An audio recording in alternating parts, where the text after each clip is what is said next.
CM జగన్పై హత్యాయత్నం కేసులో దర్యాప్తు ముమ్మరం చేశారు పోలీసులు. ఘటనా స్థలాన్ని క్షుణ్ణంగా పరిశీలించిన క్లూస్ టీం ఘటనా స్థలంలో సీసీ ఫుటేజ్ను పరిశీలిస్తున్నారు పోలీసులు. వివేకానంద స్కూల్, గంగానమ్మ గుడి మధ్య నుంచి దాడి జరిగినట్లుగా ప్రాథమికంగా నిర్ధారించిన పోలీసులు 20 అడుగుల దూరం నుంచి దాడి చేసిన ఆగంతుకుడు ఘటనా స్థలంలో డ్రోన్ ద్వారా పరిశీలిస్తున్నారు పోలీసులు. సీఎం జగన్పై హత్యాయత్నం కేసులో పోలీసులు దర్యాప్తు ముమ్మరం చేశారు. ఘటనా స్థలాన్ని క్లూస్ టీం క్షుణ్ణంగా పరిశీలించింది. ఘటనా స్థలంలో సీసీటీవీ ఫుటేజ్ను పరిశీలిస్తున్నారు పోలీసులు. వివేకానంద స్కూల్, గంగానమ్మ గుడి మధ్య నుంచి దాడి జరిగినట్లుగా ప్రాథమికంగా నిర్ధారించిన పోలీసులు ఆ దిశగా దర్యాప్తు ముమ్మరం చేశారు. డ్రోన్ కెమెరాలతో స్కూల్ పరిసరాలను అంతా వీడియో చిత్రీకరించారు పోలీసులు. అణువణువు తనిఖీ చేస్తున్నారు. సీఎం జగన్కు 20 అడుగుల దూరం నుంచే ఆగంతకుడు దాడి చేసినట్లుగా తెలుస్తోంది. పలువురు అనుమానితులను విచారిస్తున్నారు పోలీసులు. రైట్, అదే స్పాట్ వద్ద మా ప్రతినిధి వినాయక్ అందుబాటులో ఉన్నారు. వినాయక్, ఏంటి అసలు అప్డేట్స్ ఏమున్నాయి?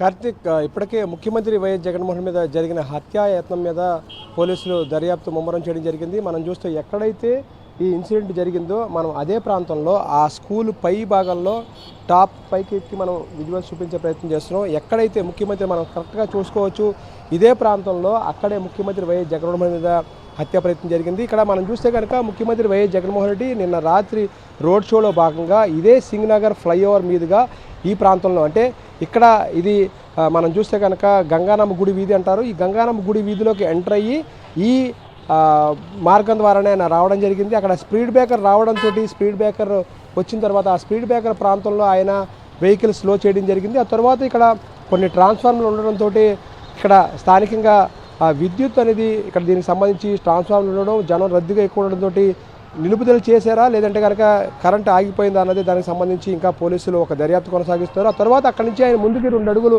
అంటే దాదాపుగా ఒక 15 నుంచి 20 అడుగులు ముందుకు వచ్చిన తర్వాత ఎగ్జాక్ట్గా గంగానమ్మ గుడికి ఒక 20 అడుగుల దూరంలోనూ, అదేవిధంగా ఎక్కడైతే మనకు చూపిస్తున్నామో ఇక్కడ సాయిబాబా గుడి ఒకవైపు ఉంది, ఆ పక్కనే వివేకానంద సెంటనరీ హై స్కూల్ ఉంది.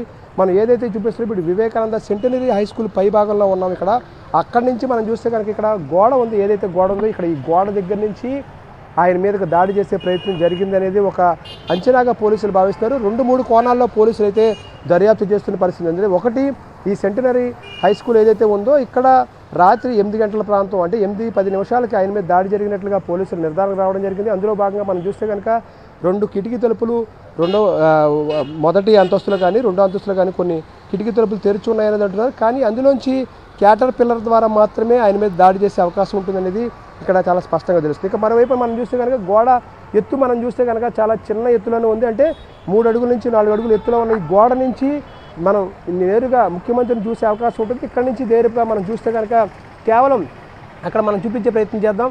ఇక్కడ ఆ కారు ఏదైతే ఉందో ఆ ప్రాంతంలో మాత్రమే తెల్ల కారు మనకు కనిపిస్తుంది. ఆ ప్రాంతంలో ముఖ్యమంత్రి ఆగిన సందర్భంలో అక్కడ దాడి జరిగింది. అంటే అక్కడి నుంచి గోడ వరకు చూస్తే కనుక కేవలం 10 నుంచి 15 అడుగులు కూడా డిస్టెన్స్ ఉండదు. కేవలం 15 అడుగుల డిస్టెన్స్లో ఆయన మీద దాడికి పాల్పడ్డారు, ఆయన మీద హత్యాయత్నం ప్రయత్నం చేశారనేది పోలీసులు ప్రాథమికంగా నిర్ధారణకు రావడం జరిగింది. అంటే ముఖ్యంగా మనం చూసుకుంటే కనుక ఈ వివేకానంద స్కూల్ ఏదైతే ఉందో ఈ సెంటనరీ వివేకానంద హై స్కూల్కి సంబంధించి సాయంత్రం తర్వాత ఇక్కడ తలుపులు మూసివేసినప్పటికీ కూడా వేరే మార్గంలో, అంటే ఈ గోడ దూకి రావడానికి అవకాశం ఉంది. మరోవైపు పక్కనే సాయిబాబా గుడి ఉండడంతో ఆ గుడి లోపల నుంచి గోడ దూకి దీంట్లోకి ప్రవేశించే అవకాశం ఉన్న నేపథ్యంలో ఆ 2 కారణాలను కూడా పోలీసులు ఇందులోకి వచ్చి ఇక్కడి నుంచి అగంతకుడు కనిపించకుండా దాడి చేశారా అనేది ఒక ఆలోచనకు రావడం జరిగింది. అంటే ఓవరాల్గా మరోవైపున మనం చూసుకోవచ్చు ఇక్కడ ఈ చుట్టుపక్కల ఇక్కడ మసీదు ఉంది, మరోవైపున సాయిబాబా గుడి ఉంది, ఇక్కడ మరోవైపున పక్కనే గంగానమ్మ గుడి ఉంది. ఇదంతా కూడా ప్రత్యేకంగా రద్దీ ప్రాంతం, సింగనగర్లో అత్యంత రద్దీ ప్రాంతం.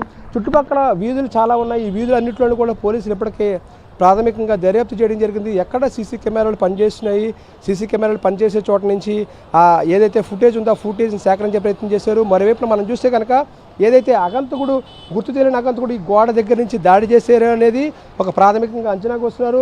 మరోవైపున కిటికీల దగ్గర నుంచి కూడా లోపల క్యాటర్ పిల్లల ద్వారా ఆయన మీద దాడి చేసే ప్రయత్నం చేశారని ఒక అనుమానాలు కూడా వెళ్ళగలుగుతున్నాయి. 2-3 అంశాలను వీరు పరిగణలోకి తీసుకోవడం జరిగింది. ఇక్కడ మనం మరోవైపున చూద్దాం. అంటే దాడి చేసిన తర్వాత ఆగంతకుడు చాలా సులువుగా ఇక్కడ నుంచి పారిపోవడానికి వీలుగా లోపల నుంచి మనం చూస్తే కనుక చాలా విశాలమైన ప్రాంతం ఉంది, పక్కనే మైదానం కూడా ఉన్న నేపథ్యంలో ఇక్కడ ఆ దాడి చేసిన తర్వాత ఆగంతకుడు ఈ మార్గం గుండా పారిపోయే అవకాశాలు చాలా సులువుగా ఉన్న నేపథ్యంలో అక్కడ దాడి చేసిన తర్వాత ఆ మార్గం నుంచి అక్కడ మనం చూసుకోవచ్చు షెల్టర్ కనిపిస్తుంది, అక్కడ ఆ రేకుల షెడ్ కింద నుంచి వెనక్కి పారిపోవడానికి చాలా సులువైన మార్గం ఉంది. అక్కడ వెనక్కి వెళ్ళిపోయిన తర్వాత అక్కడ మనం చూస్తే కనుక ఫెన్సింగ్ కూడా కొన్ని చోట్ల పూర్తిగా లేదు. ఈ నేపథ్యంలో గోడ దూకి అటువైపు ఏదైతే మనకు కనిపిస్తుందో ఆ స్టేడియం వైపుగా వెళ్ళిపోయే అవకాశాలు ఉన్నాయి. లేదంటే కనుక మరోవైపున ఇక్కడి నుంచి ఇలా లోపల నుంచి వెనక్కి బయటికి వెళ్ళిపోయే అవకాశాలు ఉన్నాయి. ఈ నేపథ్యంలోనే ఓవరాల్గా పోలీసులు అనేక అంశాలను పరిగణలోకి తీసుకోవడం జరుగుతుంది. ఇప్పటికే డ్రోన్ కెమెరాల ద్వారా ఈ సీసీ కెమెరాలు సేకరించే ప్రయత్నమే కాకుండా డ్రోన్ కెమెరాల ద్వారా ఏ విధంగా ఆ ఆగంతకుడు పారిపోయే ప్రయత్నం చేస్తుంటారనే కోణాల్లో కూడా పోలీసులు విశ్లేషిస్తున్నారు. మరోవైపున ఇప్పటికే డీజీపీ ఈ ఘటన మీద చాలా సీరియస్గా తీసుకోవడం జరిగింది. నిన్న రాత్రే అన్ని రేంజర్ డిఐజీలతోటి దీంతో సమీక్షించడం జరిగింది. మరోవైపున విజయవాడ పోలీస్ కమిషనర్ కాంతిరాణతో కూడా సమీక్షించడం జరిగింది. ఈ ఘటన మీద ప్రత్యేక బృందాన్ని కూడా దర్యాప్తు చేయడానికి వెంటనే ఏర్పాటు చేయాలని కూడా ఆయన ఆదేశించిన నేపథ్యంలో స్వయంగా ఒక డీసీపీ ఆధ్వర్యంలో దీనికి సంబంధించి విజయవాడ సిపి కాంతిరాణ టాటా ప్రత్యేక ఒక దర్యాప్తు బృందాన్ని కూడా ఏర్పాటు చేయడం జరిగింది. ఈ నేపథ్యంలోనే ఈరోజు ఉదయం నుంచి కూడా ఒకవైపున ఇంటెలిజెన్స్ విభాగానికి సంబంధించిన అధికారులు, మరోవైపున స్పెషల్ బ్రాంచ్కి సంబంధించిన అధికారులు, స్థానిక పోలీసులు వీరంతా కూడా ఇప్పటికే ఈ ప్రాంతాలందరినీ కూడా జల్లెడ పెట్టే ప్రయత్నం చేస్తున్నారు. ఏ విధంగా ఆయన మీద దాడి జరిగింది, ఏ విధంగా దాడికి ప్రయత్నం చేస్తారు, ఎందుకు హత్యాయత్నానికి పాల్పడ్డారనే కోణాలన్నింటిలో కూడా విశ్లేషిస్తున్నారు. మరోవైపు మనం చూస్తే కనుక ముఖ్యమంత్రికి ఆయన వస్తున్న క్రమంలో ఎడమ వైపు నుంచి దాడి జరిగిందనేది పూర్తిగా నిర్ధారణ రావడం జరిగింది. ఎడమవైపు కంటి పైభాగంలో ఆయనకి లోతైన గాయం జరిగింది. అంటే అక్కడ మనం చూస్తే కనుక కన్నత ఏదైతే ఉంటుందో ఇది చాలా ప్రమాదకరమైన ప్రాంతం. ముఖ్యంగా మనిషికి చాలా కీలకమైన ప్రాంతం. కన్నత మీద కనుక తగిలి ఉంటే కనుక రక్తస్రావం గడ్డగట్టి అంటే రక్తస్రావం అయ్యి లోపల బ్రెయిన్ గడ్డగట్టి కోమాలకు వెళ్ళడం కానీ మనిషి ప్రాణం పోయే కానీ అవకాశాలు ఉంటాయి. దీన్ని టార్గెట్గా చేసుకుని అంటే కన్నతను టార్గెట్గా చేసుకుని అతను ఆ ఎయిర్ గన్ ద్వారా కానీ లేదంటే కనుక క్యాటర్పిల్లర్ ద్వారా కానీ మరి ఏదైనా పరికరాన్ని ఉపయోగించి ముఖ్యమంత్రి మీద దాడి చేసే అవకాశం ఉండి ఆయన మీద హత్యా ప్రయత్నానికి పాల్పడ్డారనేది పోలీసులు ప్రాథమికంగా దర్యాప్తులో మనకి అర్థమవుతుంది. ఈ నేపథ్యంలోనే ఈ దర్యాప్తును ఇప్పటికే పోలీసులు ముమ్మరం చేయడం జరిగింది. మరోవైపు ఈ ప్రాంతంలో ఎవరైతే అనుమానాస్పదంగా 2-3 రోజులు బట్టి తిరిగారో వాళ్ళందరినీ కూడా గుర్తించే పనులు పడ్డారు. ఇప్పటికే స్థానికుల నుంచి సమాచారం సేకరిస్తున్నారు.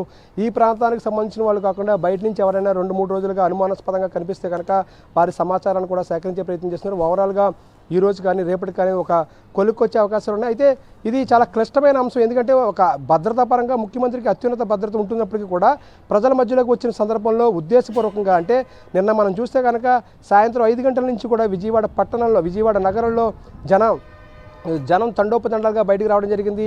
గడిచిన 15 రోజులుగా మనం చూసుకుంటే కనుక ఎక్కడికక్కడ ప్రతి జిల్లాలను కూడా ఆయనకు హారతులు పడుతున్నారు. ప్రతి చోట కూడా ఎండను సైతం లెక్క చేయకుండా బయటకు వస్తున్నారు. విపరీతంగా జనం ఫాలోయింగ్ ఎక్కువగా ఉన్న మాస్ లీడర్గా మన ముఖ్యమంత్రిని పేర్కొనవచ్చు. ఈ నేపథ్యంలోనే ముఖ్యమంత్రికి అనూహ్య స్పందన ఆయన యాత్రలకు వస్తుండడంతో ఆ యాత్రను తట్టుకోలేక అదేవిధంగా ప్రజాదరణ తట్టుకోలేక పెరుగుతున్న జనాదరణ చూసి ఓర్వలేక ముఖ్యంగా మనం చూస్తే కనుక తెలుగుదేశం పార్టీకి సంబంధించిన నేతలు ఈ కుట్రలో భాగస్వాములు అయి ఉంటారనేది ఇక్కడ అనుమానాలు వ్యక్తమవుతున్నాయి. ఈ నేపథ్యంలో దీనికి సంబంధించి కూడా వైఎస్ఆర్సీపీ ఇదే అనుమానాలు వ్యక్తం చేస్తూ ఎన్నికల కమిషన్ కూడా ఫిర్యాదు చేసినట్టుగా తెలుస్తుంది. ఈ నేపథ్యంలో ఎన్నికల కమిషన్ కూడా ఇప్పటికే మనం చూస్తే సెంట్రల్ ఎలక్షన్ కమిషన్ కూడా ఈ సంఘటన మీద ఆరా తీసినట్టుగా తెలుస్తుంది. ఏ విధంగా ఈ ఘటన జరిగింది, అదేవిధంగా ప్రస్తుతం ముఖ్యమంత్రి ఆరోగ్య పరిస్థితి ఎలా ఉంది, అదేవిధంగా దీనికి సంబంధించి ఒక రిపోర్ట్ అయితే ఇవ్వాలని రాష్ట్ర ఎన్నికల కమిషన్ ఆదేశించినట్టుగా మనకి తెలుస్తుంది. దీనికి సంబంధించి మరి కాసేపట్లోనే పూర్తి వివరాలు రాబోతున్నాయి. ఓవరాల్గా చూస్తే కనుక ఒకవైపున ప్యారలల్గా పోలీసులు దర్యాప్తు కొనసాగిస్తున్నారు, మరోవైపున ఇక్కడ ఎన్నికల కమిషన్ కూడా ఈ సంఘటన మీద ఆరా తీసినట్టుగా మనకు తెలుస్తుంది. కార్తీక్, అంటే వినాయక్ ప్రీ ప్లాన్డ్గానే ఇదంతా చేసినట్టుగా కూడా ఆరోపణలు వినిపిస్తున్నాయి. ఇప్పుడు మీరు ప్రస్తుతం నుంచున్న స్కూల్ భవనం సీసీటీవీ ఫుటేజ్ ఏమైనా లభ్యమైందా? పోలీసులు ఏం చెప్తున్నారు? క్లూస్ టీమ్ ఏమన్నా డీకోడ్ చేసిందా ఇప్పటివరకు ఏమన్నా?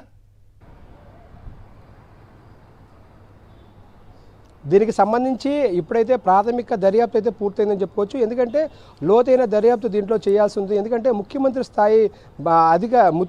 స్థాయి వ్యక్తి మీద, అత్యున్నత భద్రత ఉన్న వ్యక్తి మీద హత్యా ప్రయత్నం జరిగింది కాబట్టి దీని మీద లోతైన విశ్లేషణ, లోతైన దర్యాప్తు జరగాల్సి ఉంది. కాబట్టి పోలీసులు ఎవరు కూడా ప్రస్తుతానికి ఆ సమాచారాన్ని బయటపెట్టట్లేదు. ఎందుకంటే దీనికి సంబంధించి పూర్తిగా ప్రాథమిక ఆధారాలు లభించిన తర్వాత మరోవైపున లోతైన దర్యాప్తులో కొన్ని కీలకమైన అంశాలు లభించిన తర్వాత మాత్రమే ప్రెస్ మీట్ ద్వారా కానీ ప్రెస్ నోట్ ద్వారా కానీ వారు రిలీజ్ చేసే అవకాశం ఉన్నాయి. అంతవరకు కూడా పోలీసులు అయితే మటుకి ఎక్కడ కూడా రివ్యూ చేయట్లేదు.